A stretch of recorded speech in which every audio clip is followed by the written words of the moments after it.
નમસ્કાર વિદ્યાર્થી મિત્રો, હું પિયુષ લાખાણી આપ સૌનું આ યુટ્યુબ ચેનલ પર હાર્દિક સ્વાગત કરું છું. દોસ્તો, પેપર સોલ્યુશનની આ સિરીઝમાં આપણે ઇંગ્લિશનું પેપર નંબર 4 એમનું સોલ્યુશન કરવા જઈ રહ્યા છીએ. તો શાંતિથી આ પેપરને જુઓ અને સમજો. નમસ્કાર વિદ્યાર્થી મિત્રો, આપ સૌનું ફરીથી આ યુટ્યુબ ચેનલ પર હાર્દિક સ્વાગત છે. દોસ્તો, ઇંગ્લિશના ચોથા પ્રશ્નપત્રમાં હવે આપણે આગળ વધીએ.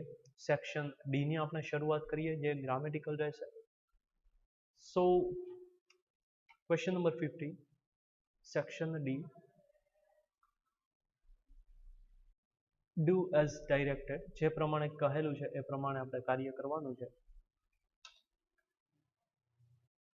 Vote a shrill little song it is. નીચે સ્ટાર્ટ આપેલું છે, start like this. What a shrill little song it was. તો ચેન્જીસ ક્યાં આવેલો છે? What a shrill little song it અને ચેન્જીસ અહીંયા લાસ્ટમાં થયેલો છે. જ્યાં ઇઝ આપ્યું છે ત્યાં આપણને કરી દીધું છે વોઝ. ધેટ મીન્સ આનો સિમ્પલ અર્થ શું થયો કે ભાઈ જે આપણને સાદો વર્તમાન કાળ આપેલો છે એનું આપણે કરવાનું છે સાદો ભૂતકાળ. સાદા વર્તમાનનું આપણે કરવાનું છે સાદો ભૂતકાળ. રેડી? ઓકે, તો આગળ વધીએ. અહીંયા તો આ વાક્ય છે એ પૂર્ણ થઈ ગયું છે. અહીંયા પાછળ આપણે ઉદ્ગાર ચિહ્ન મૂકવાનું રહેશે. ત્યાર પછીથી શરૂઆત કરીએ. આઈ, પછી આપ્યું છે કેન. કેનનું ભૂતકાળ શું થાય? ભાઈ સિમ્પલ છે, could. I could not imagine how so small creature can. પાછું આવ્યું છે કેનનું થશે could make. So could plus અહીંયા જો મેકનું પછી મેડ ના કરતા, ખાસ યાદ રાખજો. કેનનું તમે કુડ કર્યું એટલે એની સાથે તો હંમેશા V1 જ હોય. Model plus always V1. Ready? Model plus V1. તો અહીંયા કોઈ ચેન્જીસ કરવાનો નથી. So much noise. Does he sing. અહીંયા આપ્યું છે ડઝ. ડઝનું ભૂતકાળ શું થાય? Yes, very good. Did he sing like a bird. Okay, તો આટલા સિમ્પલ ચેન્જીસ છે. તો આ થઈ ગયો ક્વેશ્ચન નંબર 50. ત્યારબાદ 51.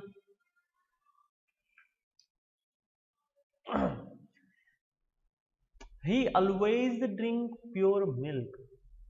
નીચે સ્ટાર્ટ લાઈક ધીસ આપેલું છે. Pure milk is always drunked by us. Okay, તો અહીંયા વી કે જે એકચ્યુઅલી કરતા હતું એ પાછળ જઈને થઈ ગયું છે અસ, અને આગળ શું પીવે છે તો કે પ્યોર મિલ્ક. તો એ આવી ગયું છે આગળ. ધેટ મીન્સ કે આનો જે પ્રકાર છે ને એ છે પેસિવ વોઇસ. રેડી? તો આપણે પેસિવ વોઇસથી આને સોલ્વ કરવાનું છે. ઓકે, તો સ્ટાર્ટ કરીએ.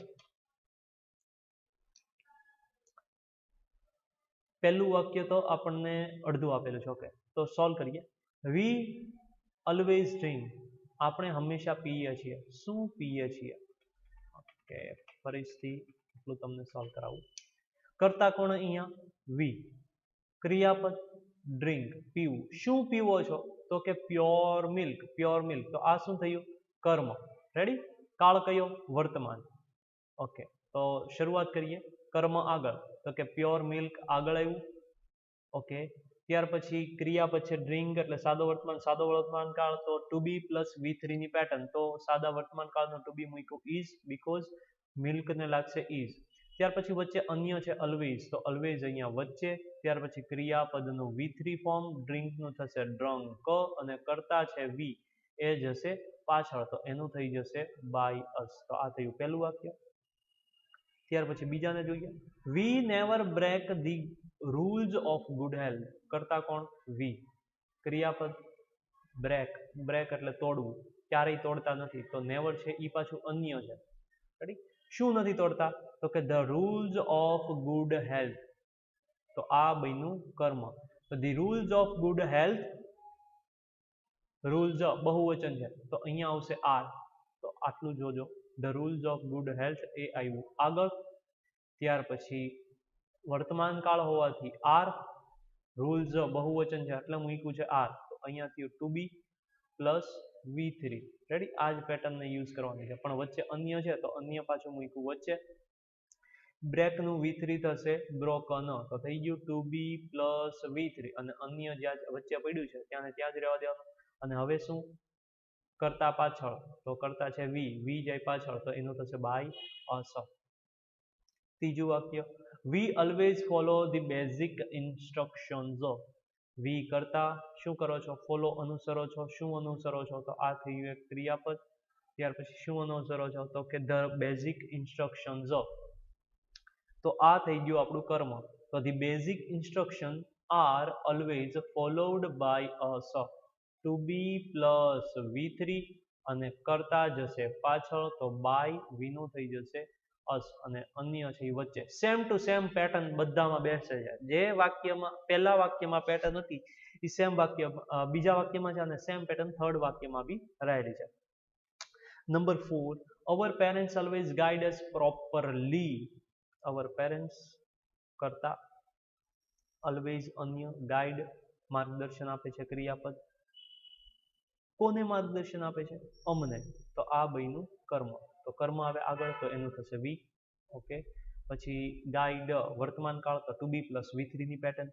ટુ બી તરીકે અહીંયા વી હોવાથી આપણે મૂકશું વર્તમાન કાળમાં આર, વચ્ચે અન્ય છે ઓલવેઝ તો મૂક્યું always plus V3 ગાઈડનું V3 guided. અને હવે વધ્યું શું, કરતા છે અવર પેરેન્ટ્સ તો એનું થશે બાય અવર પેરેન્ટ્સ. અને અન્ય જે હતું વાક્યના અંતે પ્રોપરલી એ અન્ય વાક્યના અંતે જ રહેશે પ્રોપરલી. ઓકે,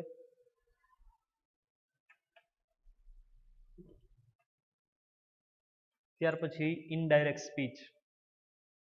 ઓકે, શરૂ કરીએ. What do you think of the festival in India, said Sameer to Amit. Sameer અમિતને કહે છે. વાક્યનો પ્રકાર પ્રશ્નાર્થ. પ્રશ્નાર્થ હોવાથી એને ફેરવવું પડે વિધાનમાં. વિધાનમાં ફેરવો તો વોટ છે એ જોઈએ. ચાલો, ઇન શોર્ટ પ્રશ્નાર્થને આપણે વિધાનમાં ફેરવાનું છે અને જે રિપોર્ટિંગ વર્બ અને કન્જંક્શન આવે છે એ મૂકતું જવાનું. પેલું વાક્ય બોલે કોણ, સમીર, તો સમીર લખ્યું. પ્રશ્નાર્થ વાક્ય હોવાથી રિપોર્ટિંગ વર્બ લાગે આસ્ક. આસ્ક એકલું ન ચાલે, પાછળ જોઈએ કર્મ. કર્મ એટલે સાંભળનાર, સાંભળનાર અમિત. હવે WH કન્જંક્શનનો વારો. કન્જંક્શન તરીકે પ્રશ્નાર્થમાં શું આવે, ઇફ અથવા તો WH ક્વેશ્ચન. રેડી, અહીંયા કેવું પ્રશ્નાર્થ છે WH, તો આપણે કન્જંક્શન તરીકે WH ને પોતાને મૂક્યું. વાક્યને ફેરવવાનું વિધાનમાં. વિધાનમાં ડુ ડઝ હોય તો નીકળી જાય ને એનો કાળ લાગે ક્રિયાપદને. તો ડુ નીકળે તો થિંક નું થિંક જ રહે, પાછળ કોઈ ચેન્જીસ થશે નહીં. તો ડુ નીકળી ગયું અને કરતાથી શરૂઆત. હવે થઈ ગયું છે આ વાક્ય વિધાન. યુ એટલે હવે યુ બીજો પુરુષ, કર્મને આધારે કર્મ. અમિત, અમિતનું સર્વનામ હી. રેડી, તો અહીંયા થઈ ગયું હી. પછી આપ્યું છે થિંક. થિંક એટલે સાદો વર્તમાન, સાદો વર્તમાન, સાદો ભૂતકાળ. તો થિંક નું સાદા ભૂતકાળનું થાય thought. Of the festival in India એનો કોઈ ચેન્જીસ ના થાય. ઓકે, તો આ થઈ ગયું આપણું પહેલું વાક્ય બેઠે બેઠું. જે ચેન્જીસ થતા હતા એ થઈ ગયા. Oh I hate the way they are celebrate, it's horrible. આ વાક્ય કોણ બોલતું હોય, અમિત બોલતો હોય અને કહેતો કોને હોય, સમીરને.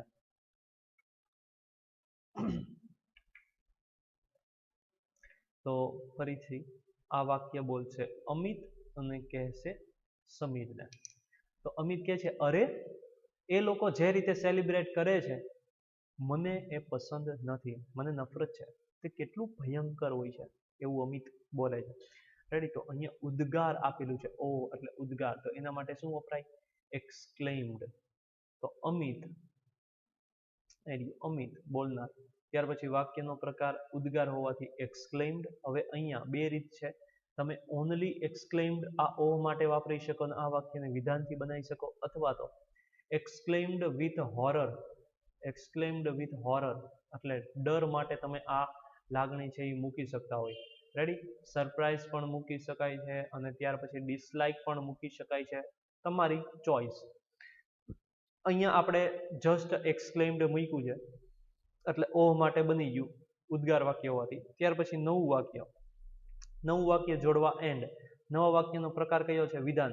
વિધાન હોય તો સેડ અથવા તો ટોલ્ડ. રેડી, અહીંયા સપોઝ ટોલ્ડ મૂક્યું છે તો ટોલ્ડ પછી કર્મ જોશે, તો અહીંયા એક વસ્તુ સુધારી નાખજો, અહીંયા સેડ કરી દેજો.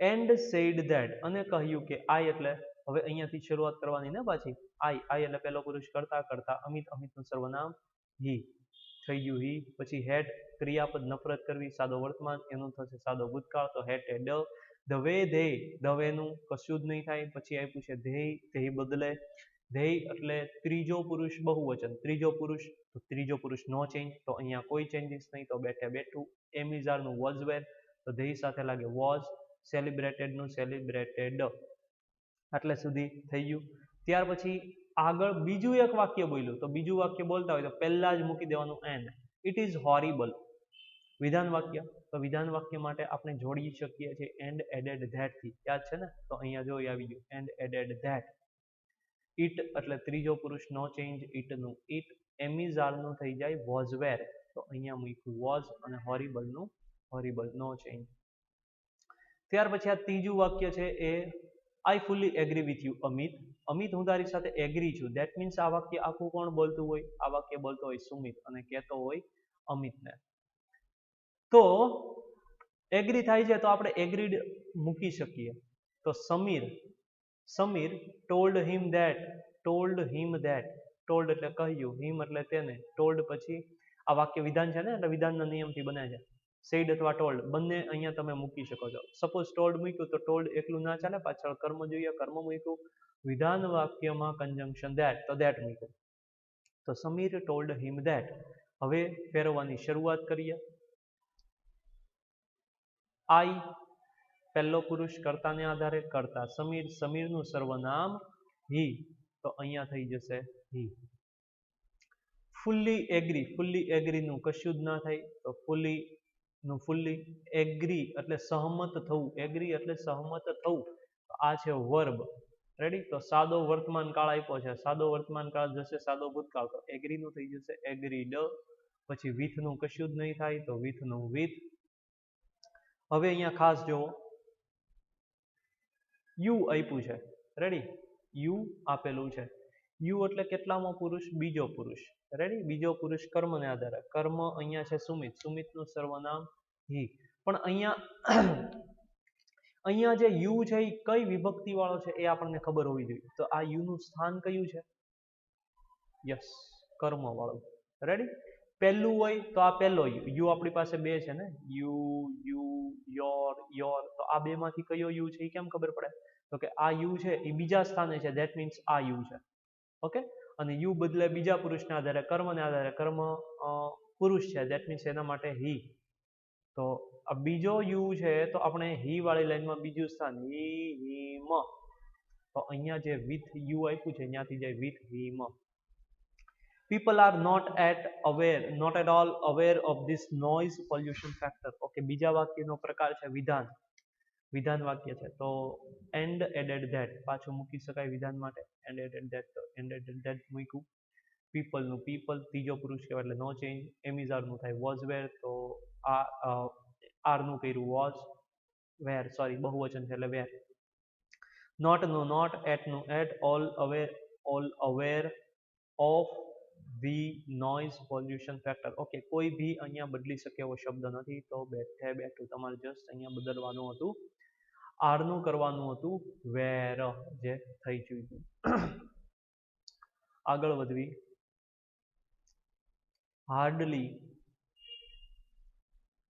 હાર્ડલીનું મેં તમને લાસ્ટ પેપરમાં બી કીધેલું કે હાર્ડલીની જે જોડી છે એ બને વેન સાથે હાર્ડલી વેન રેડી તો hardly had the engine whistle હજુ તો એન્જિન વાગ્યું જ હતું અને વેન વાળા બે વાક્ય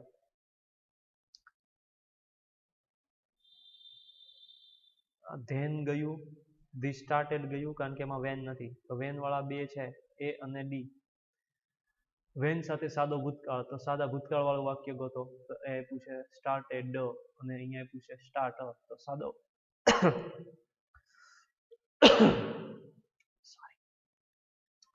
તો વેન સાથે સાદો ભૂતકાળ છે એવું વાક્ય આપણે ગોતવાનું જે છે અહીંયા એ વાળું રેડી વેન સાથે સાદો ભૂતકાળ તો આવશે answer a when this train started ત્યાર પછી કન્ડિશન આપેલું છે કન્ડિશન ઇન ધી ફ્યુચર એનાથી કોઈ લેવા દેવા નથી બટ આપણને આપ્યું છે કન્ડિશન આપે તો ઇફ અને અનલેસ, અનલેસ, ઇફ અને અનલેસ, અનલેસ થી વાક્ય છે નહીં, તો ઇફ થી યસ છે. If you read so, if you read, હવે જો ઇફ વાળા આપણે ગોતવાના છે. હેવ તો ગયું. ઇફ યુ રીડ્સ, હવે યુ આપ્યું છે તો યુ સાથે ક્રિયાપદનું મૂળ રૂપ હોય, એસ કે ઈએસ ન લાગે, તો એ યુ. પછી ઇફ યુ રીડ, ઓકે આ રેડી છે. If you had read, if you had લાગે તો કન્ડિશન ઇન ધી પાસ્ટ થઈ જાય, ઇન ધી પાસ્ટ, તો આવી ગયું. વૈધો આપણો ઓપ્શન સી. તો કન્ડિશન ઇન ધી ફ્યુચર આવી ગયું. ફ્યુચર જો અહીંયા રહ્યું અને કન્ડિશન અહીંયા. રેડી? તો if you read you will pass. Question number 55. Come fast, come fast said Virat Kohli. Proposal, proposal, proposal આવે એટલે લેટ્સ વાળું વાક્ય પકડવાનું. રેડી? પ્રપોઝલમાં લેટ્સ વાળું. તો લેટ વાળા તો ગયા, લેટ લેટ ગયા. Let's, let's, let's plus V1, lettuce plus V1 વાળી પેટર્ન હોય, યાદ છે ને? ઓકે, તો અહીંયા તો પ્લેડ આપ્યું છે, તો આ બી ગયું. તો લેટ્સ પ્લસ V1 વાળી પેટર્ન જો ખબર હોય તો આ સોલ્યુશન થશે આનું. ઓકે, તો આન્સર બી. 56મું, પ્રાચી પ્રપોઝડ રિપોર્ટિંગ. રિપોર્ટિંગ એટલે DSIDS ના નિયમથી વાક્ય બનાવવાનો. પ્રાચી પ્રપોઝડ ધેટ. પ્રપોઝલ, પ્રપોઝ એ બધા સેમ શબ્દ થયા, તો આનો મતલબ એવો થયો કે આ વાક્ય છે ને એ હોય લેટ્સ વાળું, લેટ્સ વાળું. અને લેટ્સ વાળા વાક્યમાં આપણે કઈ રીતે બનાવીએ છીએ? Suggested that they should. તો Prachi proposed that they should plus V1. Proposed અને સજેસ્ટેડ બંને એક જ છે. પ્રપોઝ અને સજેસ્ટેડ બંને સેમ છે. તો પ્રાચી પ્રપોઝડ અથવા તો suggested that they should plus V1 આ પેટર્ન ગોતવાની. બાકી બધામાં કંઈક ને કંઈક જુદું જુદું હશે. રેડી? જેમ કે અહીંયા વિલ છે, વિલ નો આવે, વિલ નું વુડ થઈ ગયું હોય, ઇનડાયરેક્ટ કરીએ ને તો. પછી they should visited, model plus V1 આવે, તો આઈ ખોટું. પછી કેન નો આવે, કેન નું કુડ થઈ ગયું હોય, ઇનડાયરેક્ટ કરીએ ને તો આઈ ખોટું. તો બધી રીતે સાચું પડે છે ઓપ્શન ડી. પછી દિલ્હી ખાલી જગ્યા કમ્પેરિંગ, કમ્પેરિઝન કરવાની છે. જોઈએ. મોર પોપ્યુલેટેડ, ER ધેન, જેને ER ન લાગતું હોય, પોપ્યુલેટ આપેલું છે, પોલ્યુટ, સોરી પોલ્યુટ છે, પોલ્યુટ પ્રદૂષિત કરવું. પોલ્યુટર એવું થતું નથી, તો એના માટે મોર અથવા તો મોસ્ટ લગાડવું પડતું હોય. તો અહીંયા લગાડ્યું છે મોર. મોર polluted, more polluted than the most other cities. More polluted than, તો more than. ઓકે, બધી રીતે રેડી છે. સિટીઝ બધું રેડી છે. આગળ વધી. Most populated than, most populated, most than એવી જોડી નથી, મોર ધેન ની જોડી છે. મોર ધેન એની અધર સિટીઝ, એની અધર આપ્યું તો એની અધર સિટી આવવું જોઈએ, ના કે સિટીઝ, તો આઈ ખોટું. મોર ધેન મોસ્ટ અધર સિટી, મોસ્ટ અધર સિટીઝ આવે, અહીંયા બહુવચન આવે, તો આઈ ખોટું. રેડી? તો ઓપ્શન આવશે આપણો એ. ઓકે, ત્યારબાદ કમ્બાઇનિંગ જોઈએ. Jana Gana Mana is our national anthem. It was composed by Rabindranath Tagore. Jana Gana Mana છે એ આપણું નેશનલ એન્થમ છે, તે રવિન્દ્રનાથ ટાગોર દ્વારા કમ્પોઝ કરવામાં આવેલું છે, બનાવવામાં આવેલું છે. હી વોઝ ગ્રેટ પોએટ, કે તેઓ એક મહાન કવિ હતા. Gandhiji always address him as a Gurudev. Gandhiji હંમેશા તેને ગુરુદેવ કહીને બોલાવતા હતા. તો જનગણ Mana is our national anthem આવું આપેલું છે, જેનું આપણે બનાવશું. જનગણ મન, જનગણ મન અવર નેશનલ એન્થમ, કે જે આપણું નેશનલ એન્થમ છે, was composed by Rabindranath Tagore. Rabindranath Tagore દ્વારા તે કમ્પોઝ કરવામાં આવેલું હતું. તો અહીંયાથી ઈટ છે એ નીકળી જશે. અને હવે રવિન્દ્રનાથ ટાગોરની વાત કરવામાં આવી છે, તો અહીંયા છેલ્લે વ્યક્તિ, આગળ કર્તાથી શરૂઆત, અને એ કર્તા છે આગળનો જ કર્તા, જે પ્રથમ વાક્યનો અંત છે એ જ કર્તા પાછળ છે. તો અહીંયા તમે who થી વાક્ય બનાવી શકો, who થી વાક્ય બનાવી શકાય. who was a great poet એ રીતે બની શકે. રેડી? આપણે અહીંયા થોડીક ડિફરન્ટ પેટર્ન યુઝ કરી છે. કમ્પોઝડ બાય રવિન્દ્રનાથ ટાગોર અલ્પવિરામ અ ગ્રેટ પોએટ કે જે એક મહાન કવિ છે. આ રીત પણ ચાલે, તમે આ રીતનો પણ યુઝ કરી શકો છો. રેડી? હુ વાળી ફાવતી હોય તો હુ વાળી પેટર્ન જ યુઝ કરજો. Who was a great poet. Gandhiji always address him. પાછળના વાક્યમાં એવી કર્મ વિભક્તિ આવી હોય તો એમના માટે આપણે બનાવી શકાય whom કે જેને. whom કે જેને. રેડી? કે જેને મહાત્મા ગાંધી, whom કે જેને Mahatma Gandhi address him as a Gurudev. whom Mahatma Gandhi address as a Gurudev. અહીંયાથી હિમ છે એ નીકળી જાય. whom મૂકો એટલે હિમ નીકળી જાય, તો અહીંયા આને ધ્યાનમાં લેતા નહીં. was a great poet whom Gandhiji address as a Gurudev, જેને ગાંધીજી ગુરુદેવ તરીકે બોલાવતા હતા. ત્યાર પછી fill in the blanks છે પેલું editing. Maya is fond of watching films. fond of plus ing pattern યાદ રાખજો. fond of plus ing. fond of એટલે શોખ હોવો. કોનો શોખ? ટીવી જોવાનો, ફિલ્મ્સ જોવાનો, તો ing ફોર્મેટ આવશે. fond of plus ing. ત્યારબાદ yesterday સી, yesterday આવ્યું દેટ મીન્સ અહીંયાથી ભૂતકાળ ચાલુ થયો. તો ભૂતકાળ હોય તો ભૂતકાળ વાળું વાક્ય ગોતો. તો એ આપ્યું છે asked, not asking કે ask. ભૂતકાળ છે તો ભૂતકાળ વાળું વાક્ય મૂકવાનું. her father take her to cinema hall. હવે હોલ છે એના અહીંયા સ્પેલિંગ એરર આપેલી છે. અહીંયા ગ્રામેટિકલ એરર હતી, અહીંયા સ્પેલિંગ એરર આપી છે. સિનેમા હોલ ખંડ, તો એમનો HALL છે એ સાચો સ્પેલિંગ થાય છે.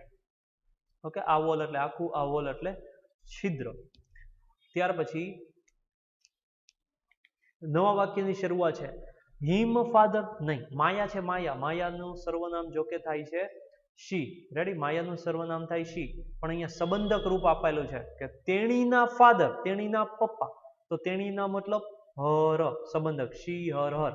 રેડી? તો હર આવશે. Her father said we could not go today because it would come home late. I would come home late. આજે આપણે નહીં જઈ શકીએ કારણ કે હું આજે લેટ આવવાનો છું. એ રીતની વાતચીત છે.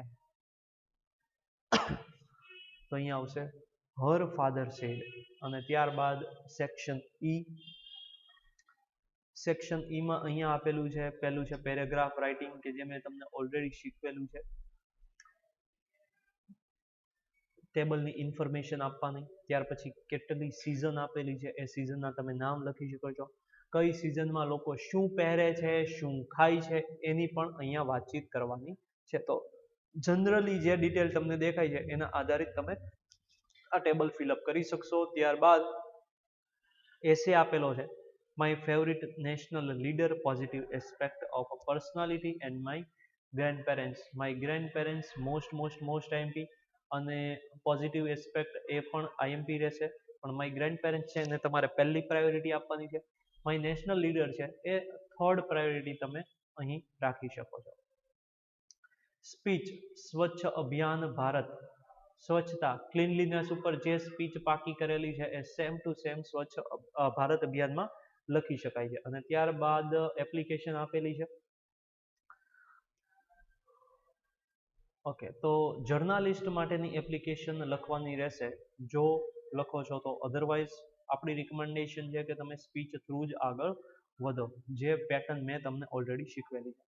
ત્યારબાદ મેઇલ છે. ઇલેક્ટ્રિસિટી સપ્લાયન્સમાં પ્રોબ્લેમ છે એમનો અહીં મેઇલ લખવાનો છે, કમ્પ્લેન લખવાની છે. મેઇલ લખો તો ઠીક છે, અધરવાઇઝ તમને ઓલરેડી રિપોર્ટનો ફોર્મેટ લખાવી દીધેલું છે. એ રિપોર્ટનો ફોર્મેટ લખીને તમે ટીચર્સ ડે નો રિપોર્ટ છે એ જનરેટ કરી શકો છો.